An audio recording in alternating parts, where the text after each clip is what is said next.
Muito boa noite. Nós estamos dando início a mais um Diálogo AMSUR.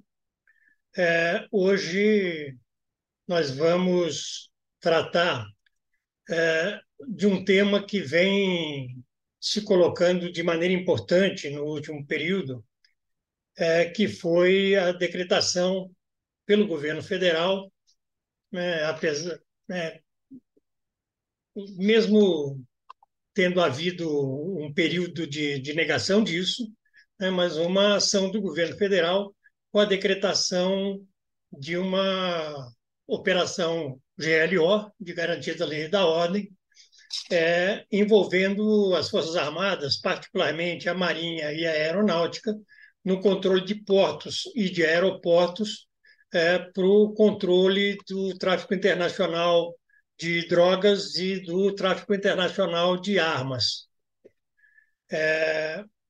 Essa GLO,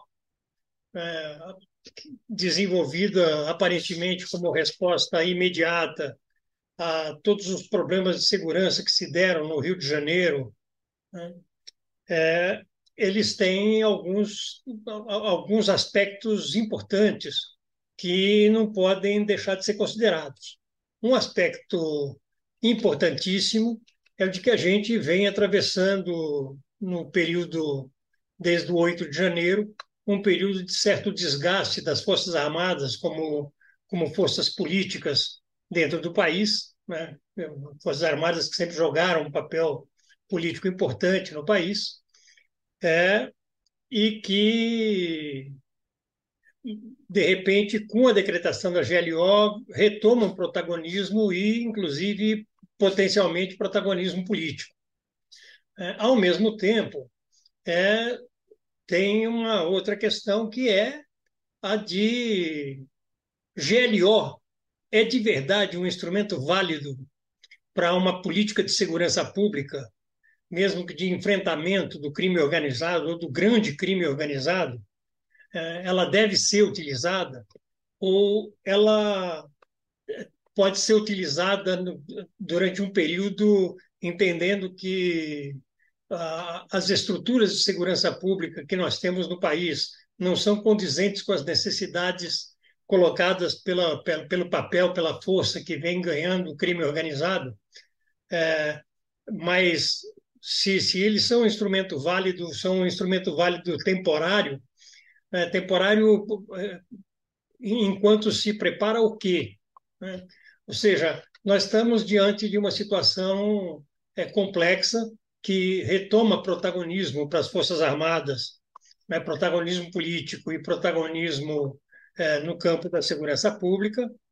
E, para conversar um pouco sobre isso, nós temos hoje a presença de dois personagens importantes que já estiveram conosco em outras oportunidades, que são o Benedito Mariano. O Benedito Mariano, que é mestre em Ciências Sociais, foi também ouvidor da Polícia de São Paulo, é membro associado do Fórum Brasileiro de Segurança Pública, é coordenador do Núcleo de Segurança Pública na Democracia do IREE e é secretário de Segurança Cidadã da cidade de Diadema, tendo sido também uma referência sempre importante para a discussão do tema segurança pública e prevenção à violência, já em vários momentos. E teremos conosco também o Jorge Oliveira Rodrigues, que é um pesquisador, já esteve conosco aqui nesse programa, é um pesquisador do Instituto Tricontinental de Pesquisa Social e do Grupo de Estudos da Defesa e Segurança Internacional, é doutorando pelo Programa de Pós-Graduação em Relações Internacionais Santiago Dantas, que é um programa da Unesp, Unicamp e PUC São Paulo. Para a gente dar início aos nossos trabalhos, eu vou pedir que o Vicente Trevas, presidente do nosso instituto, Instituto AMSUR, desenvolva, né, faça as boas-vindas e faça a introdução ao tema aqui. Antes disso, eu queria dizer duas coisas. Uma, que os diálogos AMSUR são sempre desenvolvidos pelo Instituto AMSUR, Instituto Sul-Americano para a Cooperação e a Gestão Estratégica de Políticas Públicas, em parceria com o Fórum 21 e também com o portal Rede Estação Democracia. E vou solicitar a todas as pessoas que nos assistem pelo YouTube que se inscrevam em nosso canal, deem seu like, né, amplificando assim a penetração do nosso canal, e passo então a palavra ao Vicente Trevas. Vicente, com você, por favor. Muito obrigado, Granado. Muito boa noite, muito bem-vindos e bem-vindas aos participantes dessa edição dos Diálogos Amisul, né? De forma especial, queria agradecer muito ao Benedito Mariano e ao Jorge Oliveira Rodrigues, dizendo que teremos, das reflexões dos nossos convidados, um momento muito oportuno, porque o Benito Mariano, além de ser um gestor muito eficiente, um gestor comprovado, é um formulador também. Ou seja, ele não só tem a capacidade de conduzir organizações ou secretarias municipais ou órgãos de segurança local, né? Como também é um grande formulador, né? E no ano passado ele teve um papel muito importante, contribuindo à formatação de um programa de governo nesta área e tentando, inclusive, também fazer parte da preparação da transição ao novo governo do presidente Lula, instalado no dia 1º de janeiro deste ano, né? O Jorge é também um grande pesquisador, faz parte de um coletivo muito importante de reflexão sobre geopolítica, sobre temas estratégicos, e, portanto, nós teremos os nossos convidados aí uma referência muito forte para a nossa necessária reflexão coletiva. Porque aqui nós fazemos um grande esforço de, primeiro, dialogar com a conjuntura, com os temas, com as questões, com os eventos que se manifestam na conjuntura, mas a nossa preocupação é mergulhar a fundo, ou seja, tentar entender os movimentos mais profundos, ou seja, os movimentos estruturais das nossas agendas, né? E este é um dia, e este é um tema que nos obriga a isso, né? Primeiro, é sempre bom lembrar que esse mecanismo de garantia da lei da ordem é um enunciado constitucional do capítulo referente às Forças Armadas, né? É o capítulo, você entende, que se expressa nos artigos 142 e 143, né? E é importante lembrar a história, né, desse dispositivo constitucional, porque todos os analistas e aqueles que participaram do processo constituinte sabem que isso foi uma imposição das Forças Armadas na redação da Constituição de 88, né? E é importante também considerar que o enunciado da lei e da ordem coexiste com mais dois outros enunciados, né, que estão no artigo 142. É o enunciado da defesa da pátria e o enunciado sobre a garantia dos poderes constitucionais. Portanto, nós estamos aqui, primeiro, num dispositivo muito estranho. Quer dizer, há uma concepção de mais democrática desses temas, né? Nós estamos aqui, primeiro, não trabalhando, não dando o nome correto, que não é defesa da pátria, mas é defesa nacional, que é um conceito consagrado hoje nos Estados contemporâneos, né? E as garantias dos poderes constitucionais não se repousam simplesmente nas Forças Armadas. Elas têm outros mecanismos, né? E o tema da lei e da ordem é o tema que não deve ser atribuição das Forças Armadas, né? A lei e a ordem republicana tem vários mecanismos, né? Mecanismos jurisdicionais e também mecanismos de forças especiais dedicadas a segurança pública é a ordem pública, né? E, portanto, aqui nós temos um nó a ser desatado. Essa não é uma observação que surpreende ninguém, todos nós que lidamos com esse tema já sabemos disso há muito tempo, mas é importante saber que nós estamos diante de um enunciado, né, que é incompatível com a concepção de uma ordem democrática, de um Estado democrático de direito, né?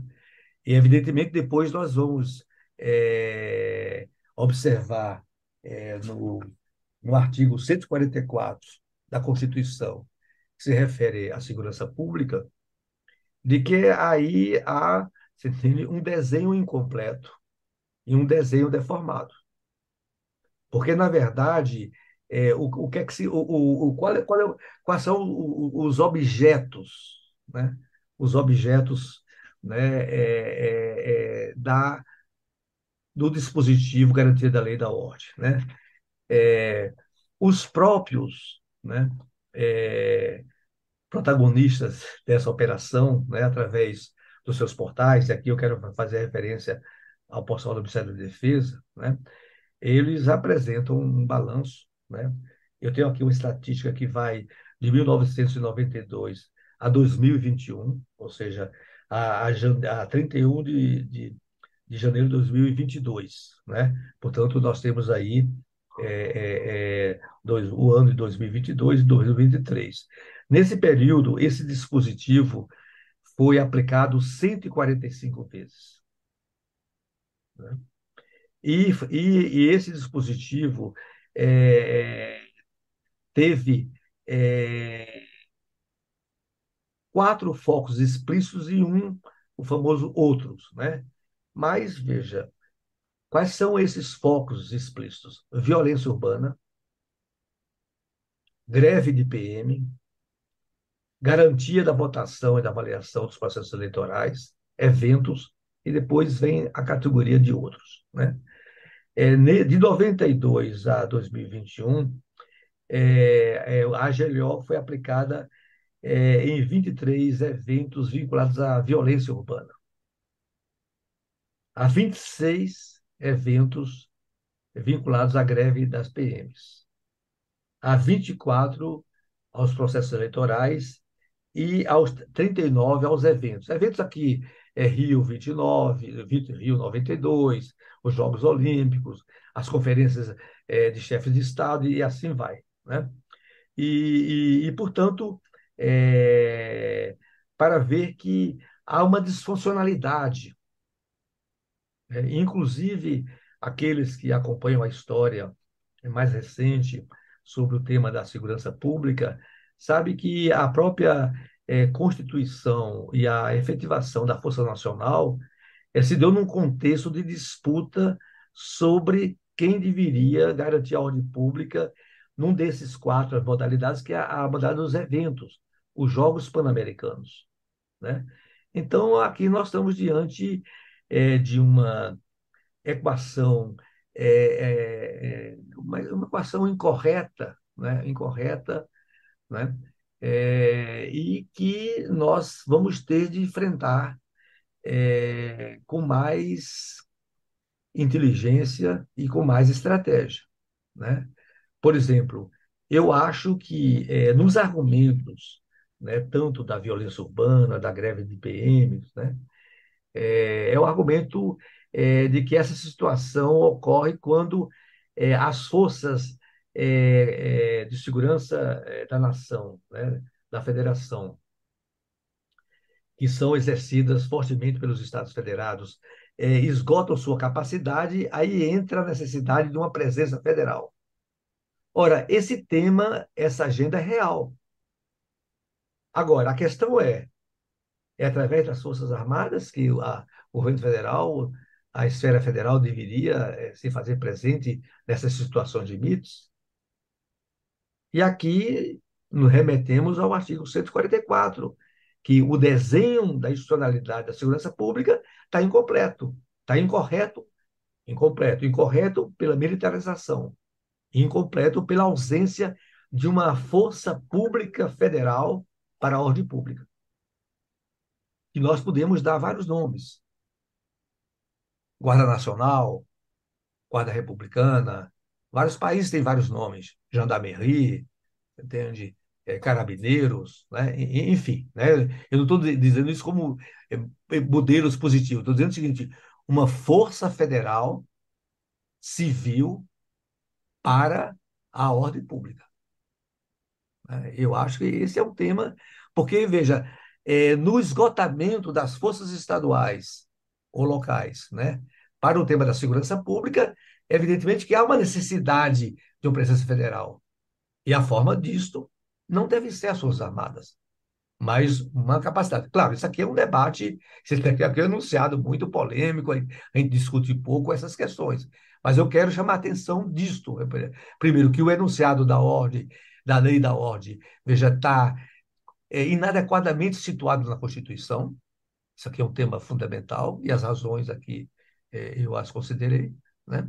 E que, veja, essas situações de esgotamento da potência das forças de segurança do Estado nas esferas estaduais, nos entes federados, vai requerer certamente, né, eh, a, a atuação do governo federal. E claro que pode ser uma atuação sofisticada. Repare, para as fronteiras, podemos pensar uma guarda de fronteiras, né? Para a nossa segurança do nosso litoral, podemos pensar uma guarda costeira, né? Para a questão dos nossos biomas, estratégias dos biomas, podemos pensar uma guarda ambiental, né? Ou uma unificação ou diversificação, né? Para os democratas mais, entende, vividos, quanto mais operadores da segurança pública, mais tranquilidade, né? Ou seja, quanto mais centralização, você tem mais preocupação, né? Mas isso aqui é uma posição polêmica, queremos discutir. O que eu quero dizer é o seguinte, que o debate de hoje não só quer retomar esse tema, mas quer retomar com novas variáveis. E aqui a contribuição, você entende, dos nossos dois expositores, será uma contribuição muito necessária, né? Primeiro, você entende, no tema da violência urbana, no tema das polícias militares, né? Aí é uma variável nova, não é nova, mas agora que está ganhando uma centralidade, o crime organizado, né? E aí o Mariano certamente tem aí uma reflexão muito consistente a respeito, porque essa variável está dando um caráter novo, né? Tanto à violência urbana como a criminalidade que já é, é, não se departamentiza, não é federada, entende? É transnacional e é transcontinental, né? Então aí nós estamos diante aí de um desafio. E por outro lado, veja vamos supor, as contaminações, que é um conceito não muito legal, mas entre aspas, né? Das nossas forças de segurança, tanto por uma ideologia de uma visão de guerra da segurança pública. Quando nós falamos da questão da militarização, nós queremos dizer o seguinte, que é uma abordagem da segurança pública através de uma lógica da guerra.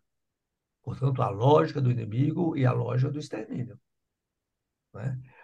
Ou também pelo processo que estamos já sentindo nas grandes cidades, que está se espraiando, que é a contaminação das nossas forças de segurança pelo crime organizado, né? Então, veja, esse mundo tão complexo e tão ameaçador precisa de uma reflexão, precisa de uma reflexão estratégica. Estamos felizes, eu, Mariano e o Jorge, de termos vocês aqui para projetar, né, mais compreensão, né, mais conhecimento e também mais inteligência sobre esse desafio que é do povo brasileiro, não é só do povo brasileiro. Nós estamos observando que todas as eleições nacionais, o tema da segurança pública, o tema do medo, o tema da ameaça é um fator de mobilização e principalmente de manipulação política, né?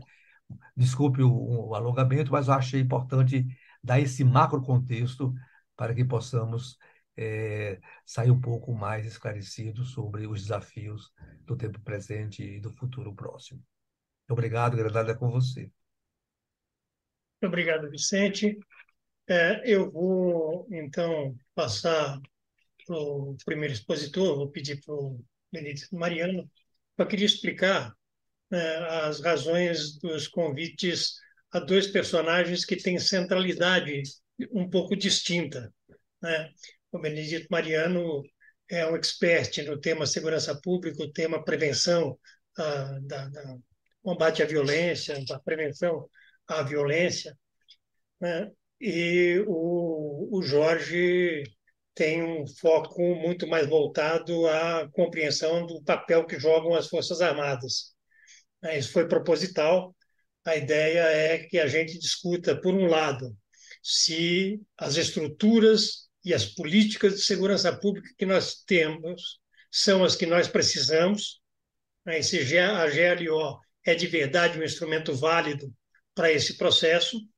E, por outro lado, né, se as Forças Armadas que nós temos são as Forças Armadas de que nós precisamos, ou seja, as Forças Armadas que foram constituídas fundamentalmente para o enfrentamento do tal do inimigo interno, né, e que tem muito pouca ou baixíssima capacidade de sedimentar ou de ajudar a sedimentar a disputa da soberania nacional, para um eventual enfrentamento de inimigos externos. Então, eu passo para o nosso primeiro expositor, é o Benedito Mariano. Benedito, com você, por favor. Boa noite, a todos e a todas. Queria agradecer o Vicente Trevas, o Granado pelo convite, de estar aqui de novo para debatermos um tema tão importante. Saudar o Jorge, que vai aqui dividir a nossa conversa aqui sobre GLO e Forças Armadas e Segurança Pública. Olha que eu não combinei nada com o Vicente, né? Mas um dos pontos que eu queria abordar aqui, inclusive acabei de encaminhar para ele e para o Granado um artigo que eu fiz no Estadão em janeiro de 2023, vai completar quase um ano, né? Eu sugeri, né, infelizmente isso não passou no programa, apesar de eu e o Tarso defendermos no programa, eu sugeri nesse artigo a necessidade de nós criarmos uma Guarda Nacional de caráter civil, né? Uma Guarda Nacional que atuaria nas fronteiras, que enfrentaria os grileiros, que defenderia o meio ambiente e que poderia ser utilizada quando fosse necessário na área de segurança pública, porque seria uma instituição de segurança pública, portanto, a criação de uma Guarda Nacional de caráter civil implica em uma PEC no artigo 144 para ampliar o rol de instituições de segurança pública, né? E teria, no mínimo, eu cito cinco ou seis mil no início do seu efetivo, mas fixado em 15, 20 mil, que daria conta de atuar em todo o território nacional e ainda proteger parte dos próprios, dos três poderes, de embaixadas, enfim, né? Isso está no livro que eu lancei junto com o Valfrido, por uma política nacional de segurança pública com cidadania, um dos pontos, por uma política, por uma segurança pública democrática, cidadã e antirracista. E um dos pontos era a criação da Guarda Nacional. Por que é importante a Guarda? O Vicente já disse muito aqui, porque é importante uma Guarda Nacional. Porque se nós tivéssemos uma Guarda Nacional de caráter civil, na área de segurança pública, possivelmente não haveria necessidade de decretação de GLO, né? Para alguma situação de eventos, de catástrofe, mas na área de segurança pública, né, se nós tivéssemos a Guarda Nacional, que já tínhamos em séculos passados, mas não era de caráter civil. Então, o caráter civil é fundamental para estabelecer o perfil dessa nova instituição policial. Portanto, eu acho que nós perdemos um ano. Nós já poderíamos ter encaminhado isso ao Congresso Nacional. Quando, quando se decreta GLO na área de segurança pública, eu sempre tenho a impressão, companheiros, que a GLO é decretada por falta. Né? Falta do quê? Falta de política nacional de segurança pública. Né? Eu fiz um outro artigo, né, dizendo o seguinte: né, a transição democrática no Brasil, que completou 40 anos, tem um calcanhar de Aquiles. O calcanhar de Aquiles se chama segurança pública. Nós avançamos muito em direitos civis e políticos, né? Mas na área de segurança pública nós avançamos muito pouco. Né?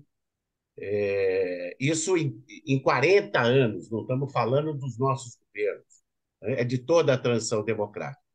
Né? Tivemos uma exceção do PRONASSE, o Vicente sabe melhor do que eu, Programa Nacional de Segurança Pública e Cidadania, que teve uma grande referência de incluir o, o tema da prevenção na lógica de segurança pública. Por isso que praticamente 50% dos recursos do PRONASSE eram destinados aos municípios. Eu fui gestor em vários municípios e utilizei muito recursos do PRONASSE através de editais. Para mim, isso é o que mais importa do PRONASSE. Ele incluiu a prevenção no debate de segurança pública, e prevenção tem mais a ver com ação na esfera municipal que estadual e federal. Tirando esse corte, do ponto de vista de mudanças, nós não temos nenhuma mudança significativa do ponto de vista de reforma das instituições policiais. Nós precisamos reformar as instituições policiais. Eu quero relembrar aqui, eu fui coordenador, um dos coordenadores do programa do presidente Lula de 2002. Foi lá que eu sugeri, né, no programa, a criação do SUSP. Quando eu propus o SUSP, evidentemente que é pautado na referência da saúde, o Sistema Único de Saúde. E a ideia do SUSP em 2002 é que ele seria resultado de amplas reformas constitucionais e infraconstitucionais no sistema. Sem reformas nas instituições policiais, era impossível criar o SUSP. Pois bem, o SUSP foi criado no governo do Temer, no governo golpista, em 2018, Lei 13.675, que é uma grande carta de intenções. Eu respeito muito o ministro Flávio Dino, acho ele um quadro extraordinário do campo da esquerda, do campo democrático, mas eu vi ele repetindo várias vezes: eu tenho política nacional que é pautado na Lei 13.675 de 2018, a lei do SUSP. A lei do SUSP é uma carta de intenção. Em nenhum momento a lei do SUSP, do governo Temer, do governo golpista, indica que cabe ao governo federal induzir políticas de segurança pública. Em nenhum momento está escrito isso na lei. Então, é uma bela carta de intenções que não vai para lugar nenhum. Né? Então, quando se fala em GLO, é porque nós temos que assumir que nós, infelizmente, a transição democrática, a esquerda e o campo democrático não estabeleceu uma política nacional de segurança pública. Essa é a primeira referência. E nós só vamos diminuir os decretos de GLO quando nós tivermos uma Guarda Nacional de caráter civil. Né? Para ter uma atuação permanente. Veja só, essa GLO nova, que eu penso que o presidente Lula não era o desejo dele, mas, enfim, acabou sendo convencido pelos ministros, pela situação, uma GLO bem específica para portos e aeroportos, com prazo até maio. Né? Em maio de 2024, termina a GLO. O que vai acontecer depois de maio de 2024? Hoje, as milícias no Rio de Janeiro, na região oeste, comandam mais de 254 quilômetros quadrados, companheiros e companheiras. Isso é quase 10 vezes a cidade de Diadema. Uma influência de mais de 2 milhões e 500 mil pessoas. Isso até maio vai mudar? Não vai mudar. Então, eu sou cético ao resultado prático da GLO. Pode criar, no momento, uma sensação de segurança em razão da referência das Forças Armadas, mas, na prática, eu acho que não vamos ter bons resultados com essa GLO, porque ela é uma falta no Brasil, falta no nosso governo ainda uma política nacional de segurança pública.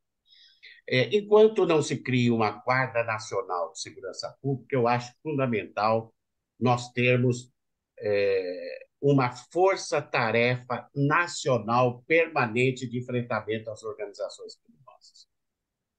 Hoje nós temos, tem várias indicações escritas de que o Brasil tem hoje em torno de 50 organizações criminosas coordenadas por 2 delas, sem contar as milícias, que é outra modalidade das organizações criminosas. As organizações criminosas são permanentes e estão em crescimento. Né? Portanto, não dá para pensar em uma GLO ou força-tarefa que tem prazo para terminar, porque as organizações criminosas não vão terminar em maio. Né? Parece uma questão semântica, mas não é. Nós temos dificuldade de criar políticas permanentes, pelo menos enquanto estiver no governo. Se o governo é de 4 anos, tem uma força permanente durante 4 anos, né? Envolvendo Polícia Federal, Polícia Rodoviária Federal, Receita Federal, articulado com as polícias estaduais, com os ministérios públicos federal e estaduais, e, em algumas situações, com apoio sem GLO das Forças Armadas, sobretudo em situações de fronteiras. Né? Então, sou cético de políticas que têm prazo para terminar, né? Vai dar uma sensação imediata de segurança, mas o resultado prático, eu acredito que não vai ser aquilo que se espera. Né?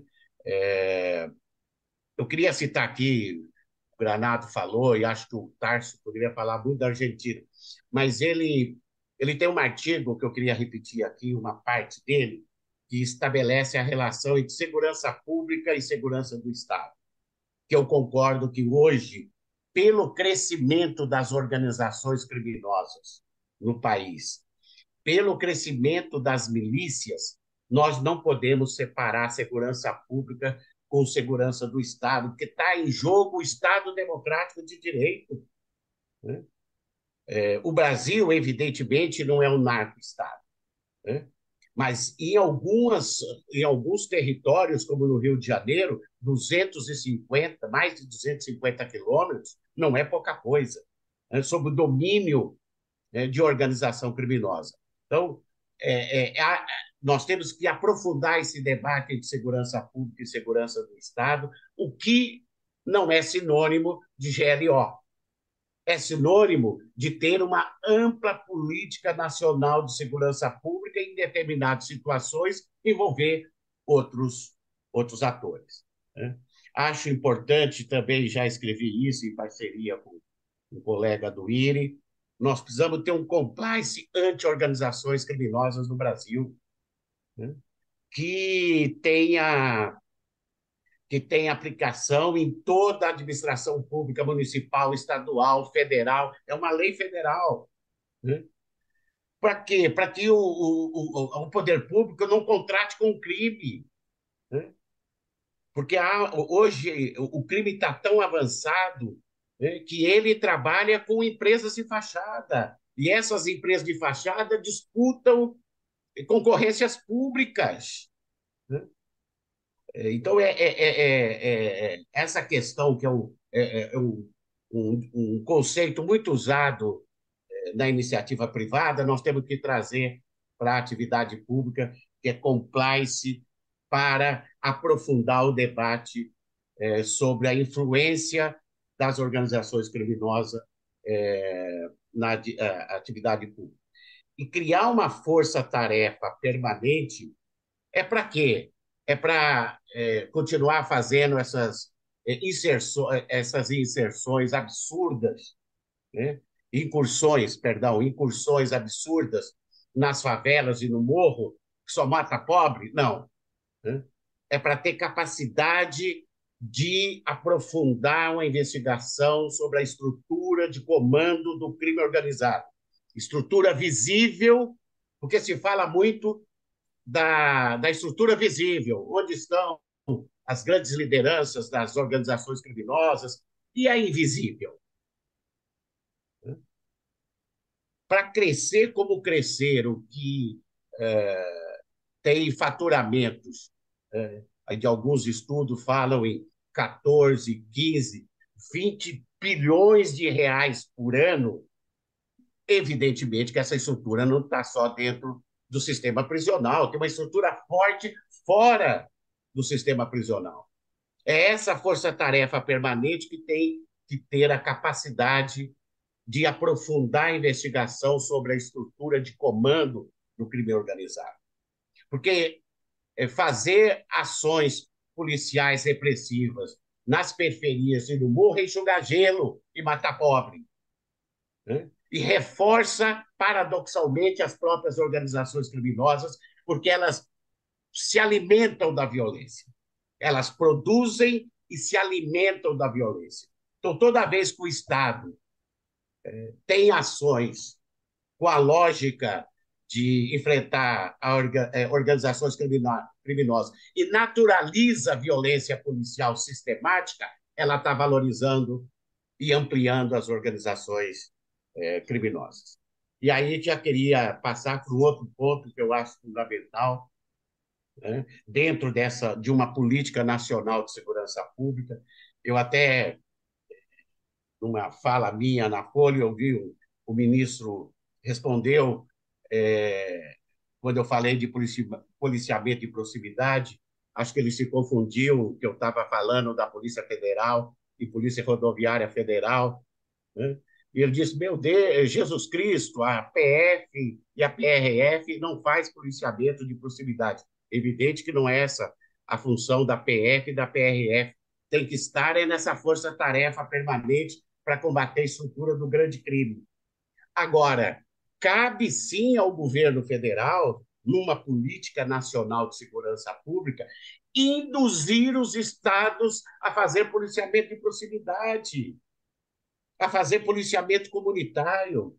A maior ajuda que daria ao Rio de Janeiro é dizer para o governador que está equivocado essas incursões sistemáticas nos morros, né? Precisa ampliar as corregedorias para combater a corrupção policial, né? As milícias cresceram e todos nós sabemos que elas se estruturaram através de ação de agentes do Estado, aposentados ou da ativa. Então, é fundamental termos órgãos de controle interno mais rígido. Tem que criar uma secretaria de segurança pública no Rio de Janeiro, que foi extinta pelo Witzel, governador impeachado, cassado, né? E se mantém até hoje Secretaria de Segurança da PM, Secretaria de Segurança da Polícia Civil, né? E não tem, se as próprias polícias são secretarias, não tem diretriz, não tem comando civil do governo eleito sobre as polícias, né? Então, tinha outras ações, eu penso, para sugerir ao Rio de Janeiro, ao invés de GLO, que vai criar uma sensação imediata de segurança, mas depois de maio nós vamos ver que os territórios ocupados pelas milícias praticamente não vão se alterar, né? Então, o policiamento de proximidade, eu quero dar aqui um exemplo, que isso não é fácil de fazer, né? Tem que ter convencimento político. Eu quero dar aqui um exemplo de Diadema, eu estou lá há 3 anos, eu e o prefeito Felipe, por decisão do prefeito, fomos mais de uma vez falar com o comando da Polícia Militar para convencer a Polícia Militar que vai trazer mais resultado uma ação preventiva do que repressiva nas periferias de Diadema, para enfrentar os chamados pancadões, né? Nós fizemos, junto com a PM e Diadema, mais de 1.500 operações, sexta, sábado e domingo, de enfrentamento aos pancadões, sem que nós tivéssemos uma situação grave de violência. Qual foi o milagre? Não tem milagre. É chegar antes, ocupar o espaço. Porque se chega quando já tem atividade, não tem como, vai ter conflito. No começo, a PM chegar antes é enxugar gelo, não chegar antes é prevenir para que não tenha tensão. E para que isso desse certo, toda terça-feira da semana de janeiro de 2021 até hoje, nós reunimos a nossa secretaria com o comando da PM, porque isso é ação sistemática e permanente. É isso que falta aos governos, ter ação sistemática e permanente.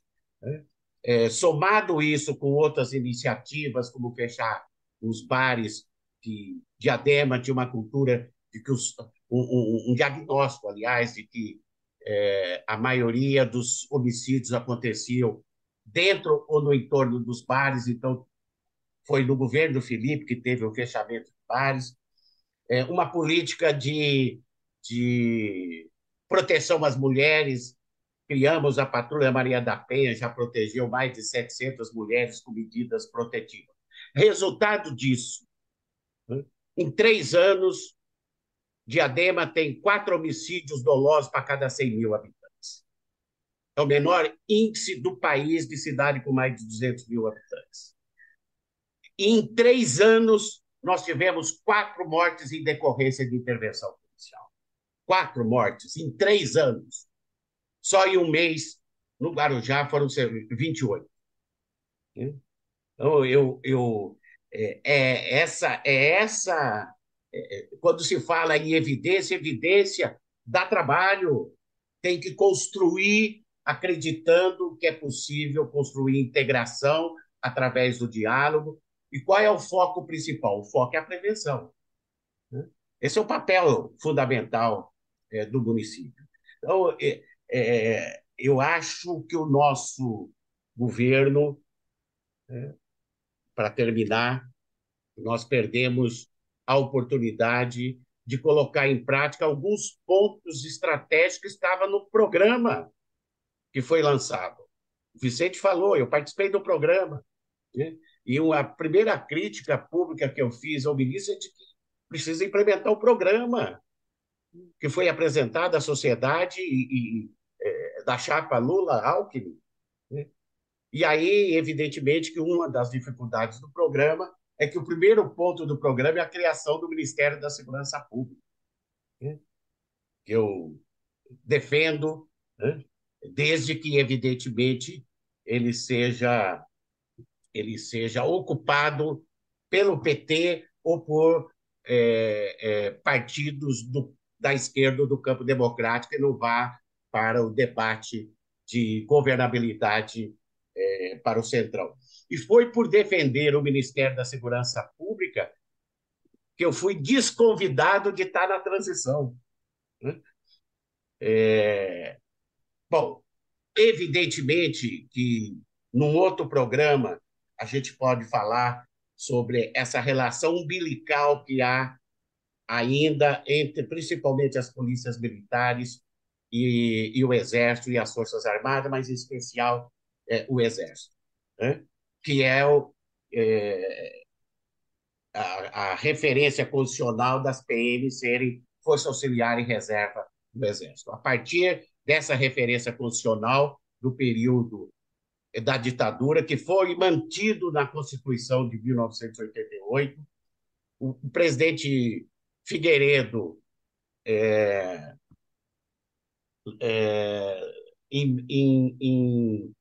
o presidente Figueiredo, em setembro de 1983, criou o decreto 88.777, chamado, mais conhecido nas PM como R200. O que é o R200?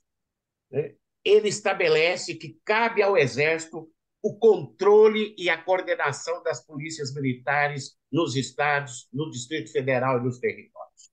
Controle e coordenação. E cabe aos governadores orientação e planejamento.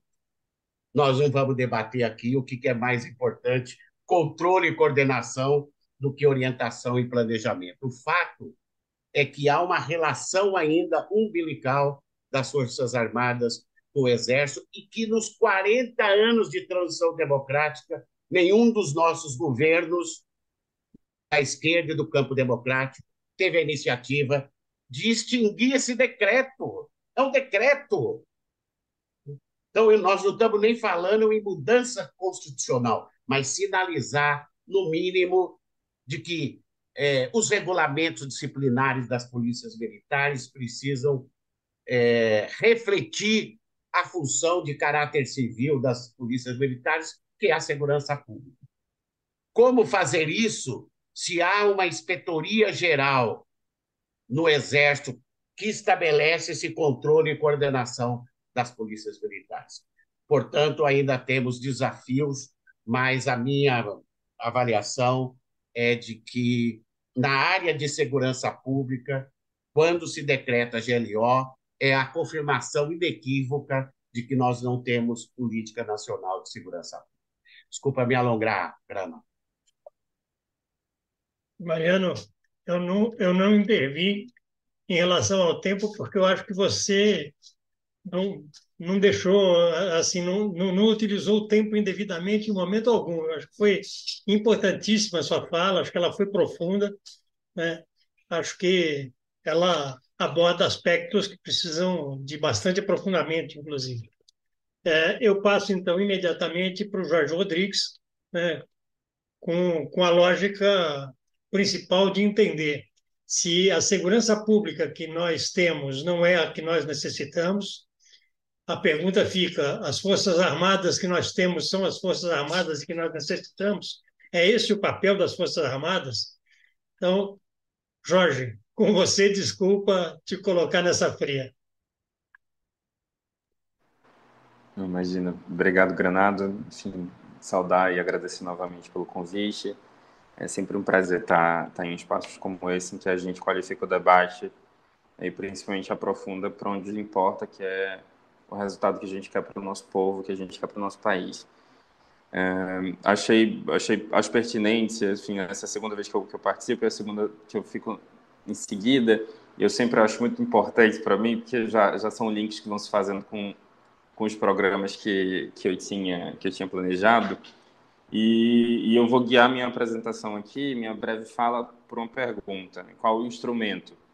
O Granado comentou, o Benedito comentou, o Trevas comentou em diferentes momentos, em diferentes contextos, qual é esse instrumento, tanto para a segurança pública quanto para a defesa. E eu acho que essa pergunta é importante, porque, no fim das contas, só de um breve elencar de coisas aqui, a gente já viu uma caracterização, né? Que é um inchaço de uma instituição. Veja, se o que as Forças Armadas fazem hoje poderia ser feito por Guarda Costeira, Guarda Florestal, Força Nacional e etc., etc., então a gente tem uma instituição do Estado brasileiro que está assumindo muitas responsabilidades. E ao contrário do que muitos militares das Forças Armadas gostam de falar, não existe ser humano capaz de entender e aplicar bem o conhecimento do alfinete ao foguete. Isso é uma inverdade, porque nos especializamos justamente pela limitação que é ser humano. Se fôssemos perfeitos, teríamos todos os problemas. Então, eu acho importante a gente começar com essa consideração, porque no fim das contas, quando a gente fala da GLO nas seguranças públicas, a gente está discutindo por que, então, as Forças Armadas estão sendo usadas. É um instrumento apropriado? E mais do que isso, puxando com a pergunta do Granado, o que é que isso faz dela, enquanto instituição, para a política pública a qual ela foi desenhada, que é a política de defesa? E, para adiantar, no meu entendimento, hoje, as Forças Armadas que nós temos não são adequadas nem para a defesa nacional, que seria a função principal definida constitucionalmente, nem para a segurança pública. E eu vou elencar em 4 pontos na apresentação o porquê disso e, no final, vou me dar a ousadia de fazer algumas provocações para a gente ensejar o debate. Em primeiro lugar, eu acho que já foi dito, já foi comentado, mas uma GLO em segurança pública, com a aplicação das Forças Armadas, aí sejam elas Exército, Marinha, Aeronáutica, enfim, a imagem que fica é necessariamente a imagem do passado ditatorial. E aqui a gente está falando da figura do inimigo interno. Para pegar uma figura longe de ser confundida com um progressista, alguém de esquerda, então, portanto, isenta para o outro lado do debate, quando o Hobbes fala que o Estado ele se configura nas duas espadas, uma para dentro para garantir a ordem, outra para fora para garantir a soberania, ele está falando de instrumentos muito específicos, porque a forma como você vai garantir a ordem interna e a soberania externamente são de diferentes maneiras. As Forças Armadas no Brasil, em qualquer Estado-nação moderno, democrático ou não, elas existem em função de garantir a soberania nacional. Isso quer dizer que elas são treinadas e doutrinariamente capacitadas para agirem contra o inimigo que é externo, e é externo porque não é cidadão. Não é cidadão porque ele vai precisar morrer para a garantia da segurança desse Estado que a gente está falando, para a garantia dessa soberania. Para a garantia do que Celso Amorim colocou de uma forma muito feliz quando foi ministro, e eu acho que é importante a gente retomar, dado o debate e dada a plateia, que é a capacidade de dizer não. Então, o posicionamento de um país da estatura do Brasil no mundo exige uma instituição capaz de garantir que, se a força for necessária, a gente vai ter a força necessária para dizer não. Hoje isso não está colocado, porque nos últimos 7 anos o que a gente viu foi uma super especialização das Forças Armadas em atividades internas, seja com a militarização do governo, e aí eu estou falando da ocupação aberta que a gente viu no governo Bolsonaro, seja com a atuação na segurança pública. Então, eu acho que é muito importante a gente ter isso em mente, porque quando um militar sai da caserna e vai atuar na segurança pública de um estado como o Rio de Janeiro, por exemplo, ele não tem uma doutrina nova implementada na sua cabeça. Ele está com a doutrina para a qual ele foi treinado, que é uma doutrina para eliminar o inimigo. Se ele vai para uma comunidade no Rio de Janeiro com essa doutrina, quem que vai ser o inimigo? A gente pode falar, é o crime organizado. O crime organizado está lá? Essa estrutura está lá? Não muito tempo atrás, a gente teve o caso no Rio de Janeiro de um músico que foi assassinado com 80 tiros por uma guarnição do Exército. É esse o inimigo que a gente está colocando? Como o Benedito muito bem colocou, é a população precarizada das favelas do Rio de Janeiro, das comunidades de São Paulo, que a gente está colocando como inimigo para esse militar combater? Então, por que ele está lá? Esse é o ponto que eu queria trazer, porque eu acho que a gente passa batido porque é tomado como premissa. Mas, no fim das contas, a gente está falando de um Estado, e aí o Estado brasileiro que se configura com mecanismos de racismo e violência. Então, se as duas espadas estão voltadas para dentro, a gente não tem um Estado de fato, porque a cidadania não está garantida. Então, esse é o primeiro ponto que, na minha cabeça, imediatamente vem quando se fala em GLO. O segundo ponto é de um aspecto mais prático e dialoga muito mais com essa questão do instrumento. Uma garantia de lei e ordem, na minha concepção, é um sequestro orçamentário. E por que é um sequestro orçamentário? As Forças Armadas têm um dos maiores orçamentos historicamente, desde a redemocratização, do governo federal. Quando a gente pega no orçamento a função defesa nacional, ele figura ali entre o sexto, o quinto, perde para a Previdência, mas por vezes ultrapassa educação, saúde, a gente viu isso no último governo. Então, é um orçamento robusto, é um orçamento que muitas políticas públicas no país não gozam dele, não tem sequer metade desse orçamento. A reforma agrária, por exemplo, não goza nem de metade do orçamento destinado à defesa nacional. E aí a gente volta para a questão do instrumento. Eu queria retomar um outro tipo de GLO que se enquadra no que o Trevor chamou de outros, né? No governo federal, as Forças Armadas foram acionadas para combate a queimadas na Amazônia. Eu acho que todos se recordam desse episódio. E foram rios de dinheiro que foram destinados, porque uma GLO não é barata. Você operacionalizar um comando para que ele se desloque, para que ele se realoque depois e que aí sim comece suas operações, isso custa muito dinheiro. E os resultados foram pífios. E a gente não pode só atribuir isso à falta de vontade que existia no governo Bolsonaro de efetivamente combater o problema ambiental. Isso também se deve à inadequação desse instrumento para combater o problema ambiental, porque objetivamente o Exército Brasileiro ele não existe para combater queimada, da mesma forma que ele não existe para distribuir água potável por caminhão-pipa no Nordeste do país, da mesma forma que ele não existe para pintar meio-fio. E da mesma forma que ele não existe para manter um sistema de justiça próprio, para manter um sistema de inteligência próprio, para manter um hospital próprio das Forças Armadas. Então, o que a gente está falando é de uma instituição que não apenas acumula funções, mas acumula o orçamento de diversas agências brasileiras que poderiam estar sendo fortalecidas com esse dinheiro. Se essa verba da GLO fosse alocada de forma permanente para combate a queimadas, por exemplo, no IBAMA, no ICMBio, nas associações, nas agências apropriadas, a gente teria condições de fazer o que o Benedito bem comentou, de definir uma política pública que fosse permanente. Porque a GLO, por si só, ela é falha. Foi muito bem colocado pelo Benedito quando ele fala que uma política que vem com prazo de validade, ela não resolve um problema, a não ser que o problema seja sazonal. E não é disso que a gente está falando. A gente está falando de problemas que são estruturais no Brasil. Então, eu acho importante bater na tecla do orçamento, porque ela deixa claro não apenas que o instrumento é inadequado, mas que esse instrumento, sendo inadequado, ainda assim tem força política para roubar o orçamento de outras agências.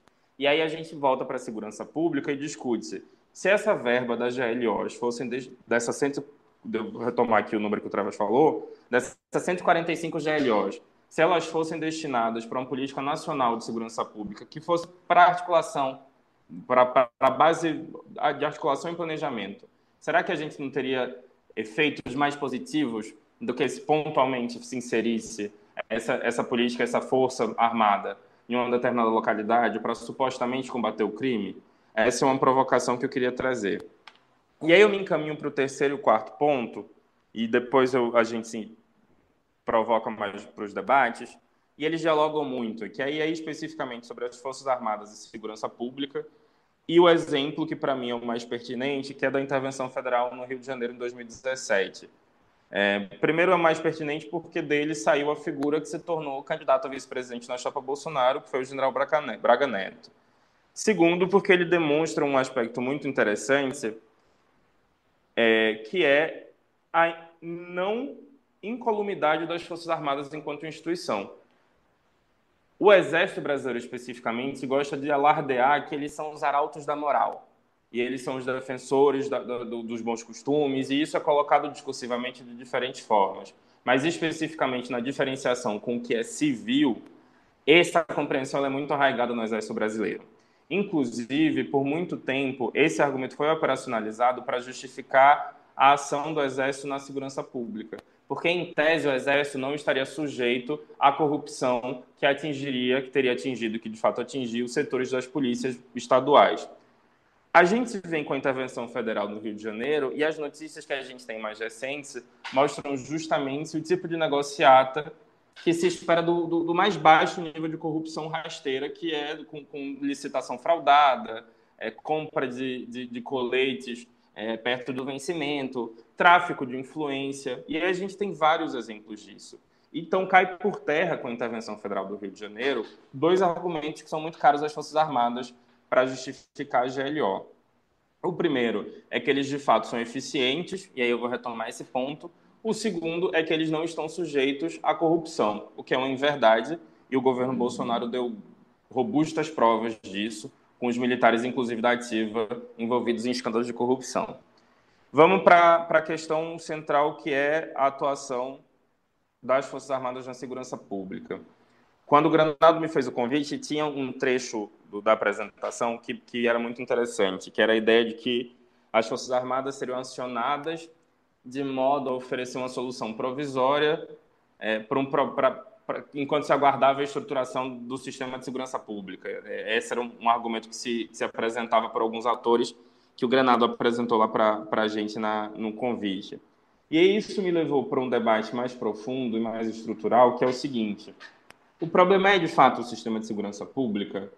O problema é o militarismo, que aí beira das Forças Armadas às polícias, inclusive polícias que são civis aqui no Brasil?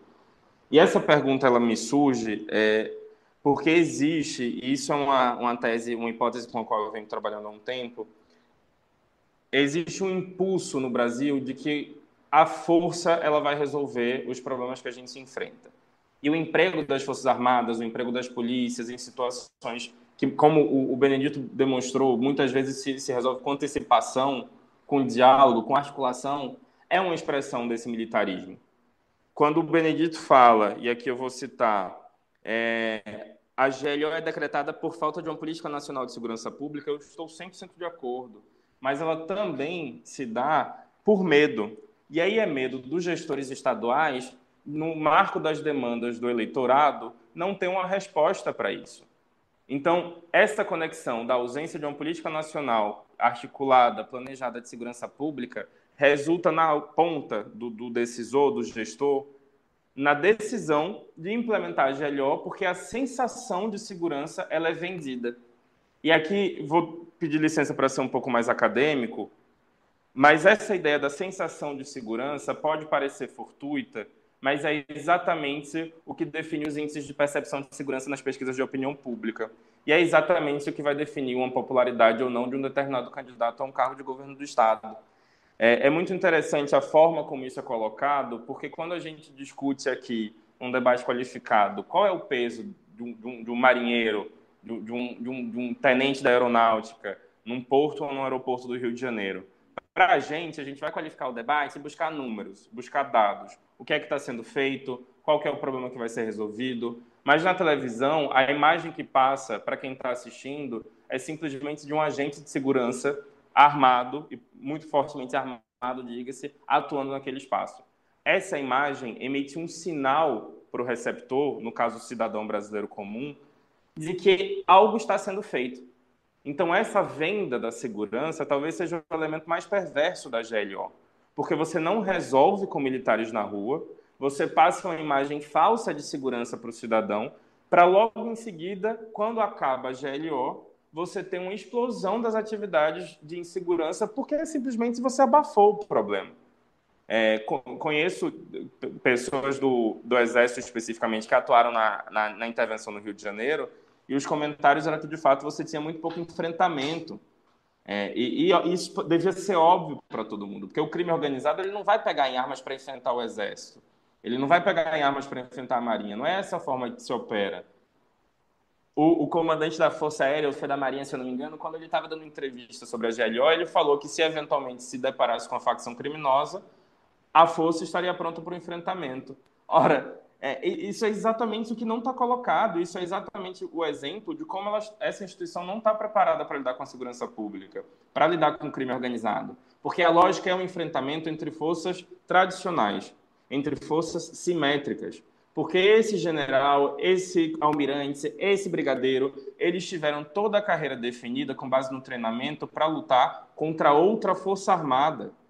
Eles não têm a habilidade doutrinária para lutar contra o crime organizado que opera subrepticiamente, inclusive nas instituições do Estado. Então, são elementos que puxam a gente para o debate real no seguinte sentido: por que, então, isso está sendo colocado? E aí eu tenho algumas hipóteses que eu queria discutir com vocês. Em primeiro lugar, e aí o Trevor adiantou bastante, a GLO é um instrumento que representa não só a falência na segurança pública, como o Benedito colocou, mas representa a nossa falência enquanto campo, e aí eu falo de campo democrático mais amplo, de impor o controle civil às Forças Armadas.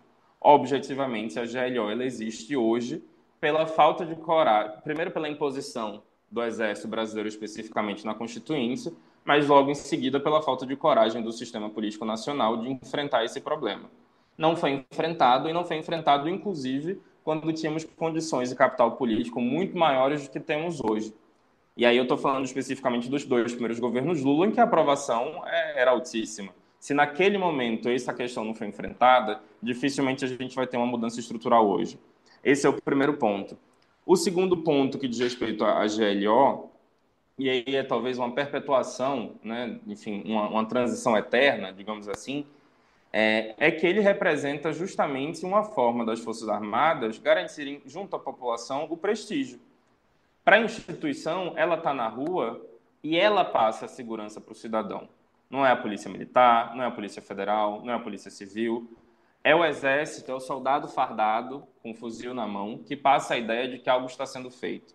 Esse capital político, ele é muito bem absorvido pela instituição. A gente pode falar no ônus, que é o risco do soldado, etc., mas isso não afeta a instituição, porque esse soldado, em última instância, está sendo treinado para morrer.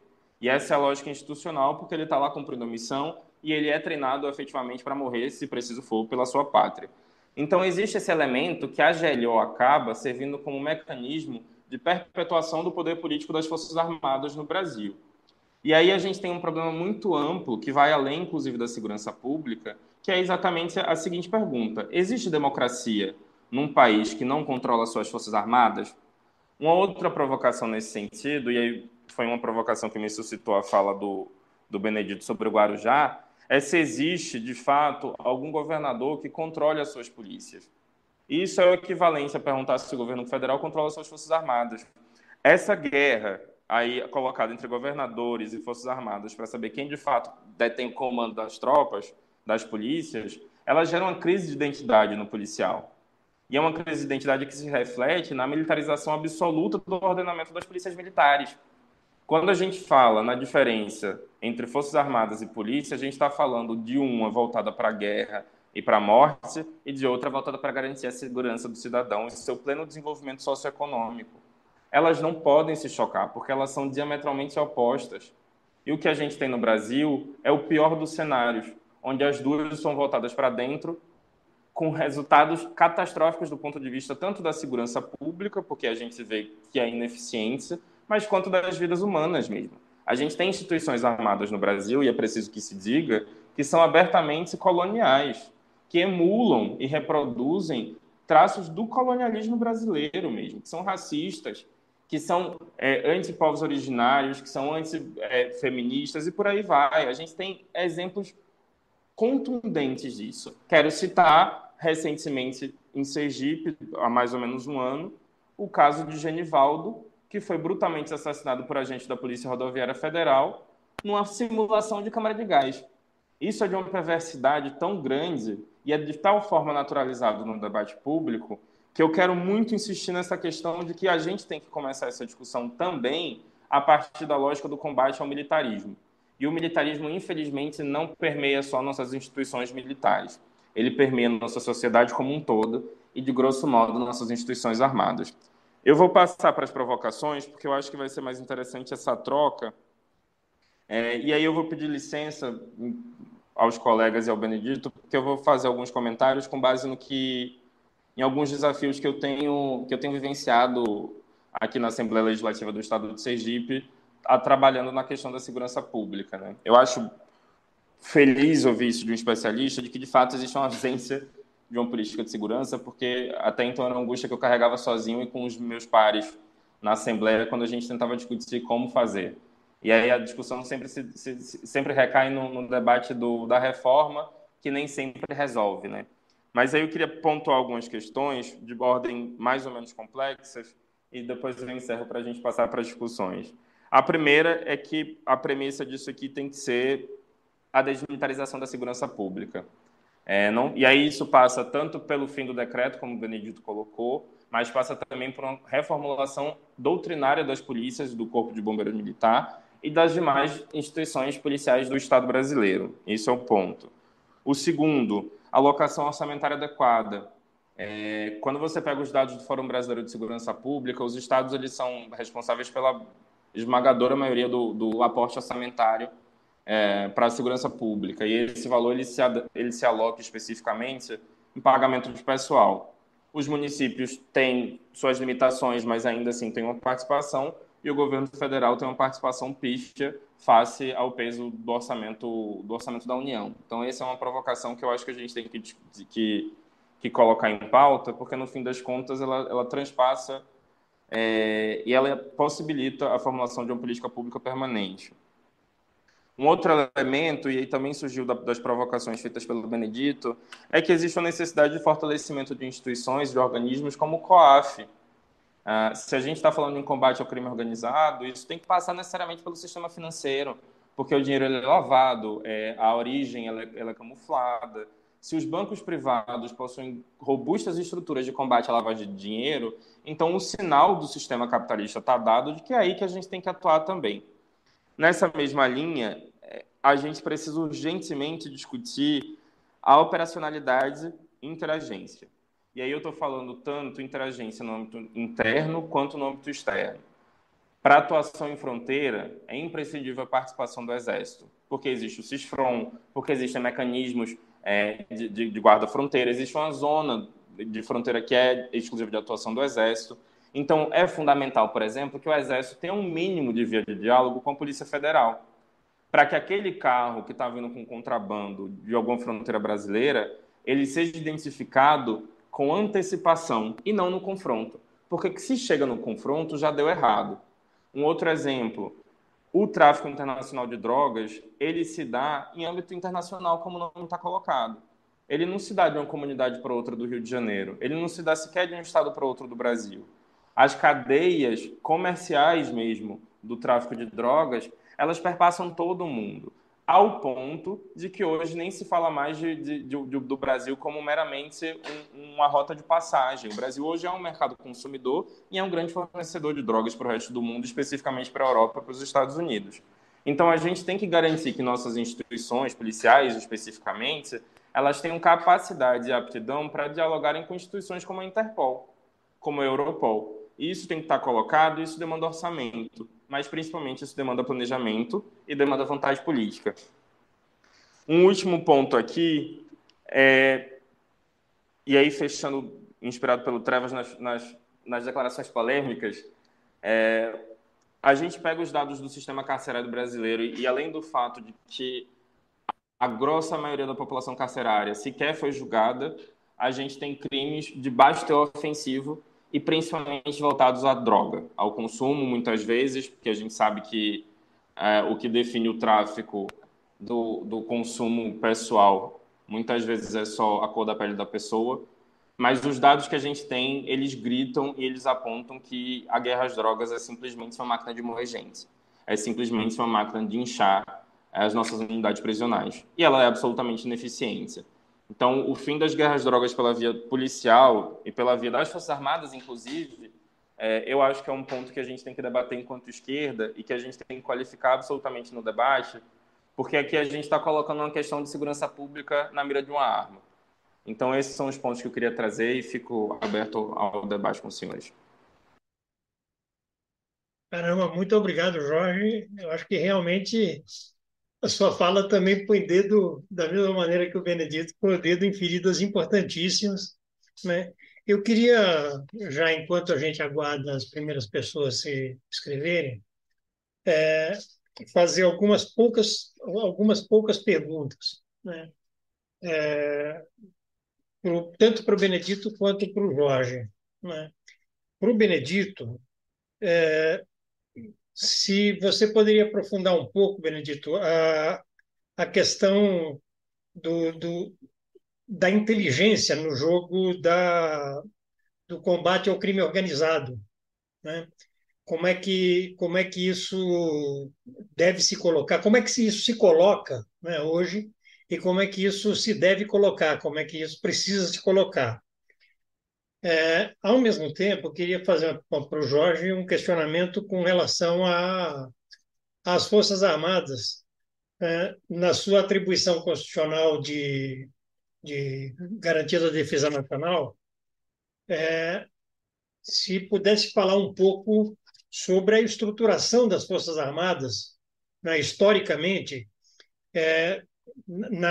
nessa atribuição, né, e se a gente poderia pensar numa política de mudanças nas Forças Armadas, de reformas das Forças Armadas, num processo sabendo que a correlação de forças é muito complexa, muito difícil, né? Sabendo que a própria relação com as Forças Armadas nessa direção vai ser complexa, né? Mas de algumas linhas que a gente deveria desenvolver para trabalhar na direção de uma reorganização das Forças Armadas para que elas passassem historicamente a cumprir um papel mais voltado de fato, à defesa da soberania nacional no jogo internacional. Agora já tem uma pessoa inscrita, Tararã.